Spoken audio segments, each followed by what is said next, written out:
తూర్పుగోదావరి జిల్లా నిడదవోలులో ప్రజల ప్రయాణ సౌకర్యాల్ని మెరుగుపరిచే దిశగా మరో ముందడుగు పడింది. నిడదవోలు, ఏలూరు, విజయవాడ మధ్య నూతన ఆర్టీసీ ఎక్స్ప్రెస్ బస్ సర్వీస్ ని మంత్రి కందుల దుర్గేష్ ప్రారంభించారు. అనంతరం బస్సులో ప్రయాణిస్తూ ప్రయాణికులతో మాట్లాడారు. మహిళలు, దివ్యాంగులు, ట్రాన్స్జెండర్లకు ప్రభుత్వం కల్పిస్తున్న ఉచిత ప్రయాణ సౌకర్యం మరింత ప్రయోజనకరంగా మారుతుందని తెలిపారు. స్థానికుల విజ్ఞప్తుల మేరకు ఈ సర్వీస్ ని ప్రారంభించినట్లు వెల్లడించారు. భవిష్యత్తులో మరిన్ని ప్రధాన నగరాలకు ఎక్స్ప్రెస్ బస్ సర్వీసులు విస్తరిస్తామని మంత్రి హామీ ఇచ్చారు.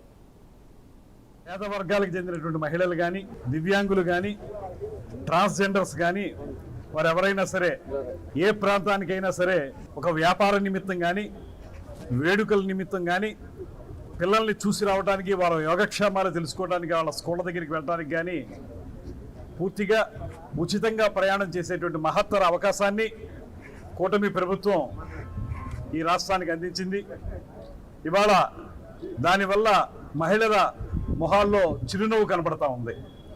వారందరూ కూడా ఈ స్త్రీ శక్తి పథకం గురించి మాట్లాడినప్పుడు ప్రతి ఒక్కరూ కూడా మేము చాలా ఆనందంగా ఉన్నాం, మా పర్యటనలకు అయ్యేటువంటి ఖర్చు చాలా తగ్గింది, ₹1 కూడా ఖర్చు పెట్టక్కర్లేకుండా గమ్యస్థానాలకు మేము చేరగలుగుతున్నాం అనేటువంటి మాట వారు చెప్పి వారందరూ ఆనందపడతా ఉన్నారు.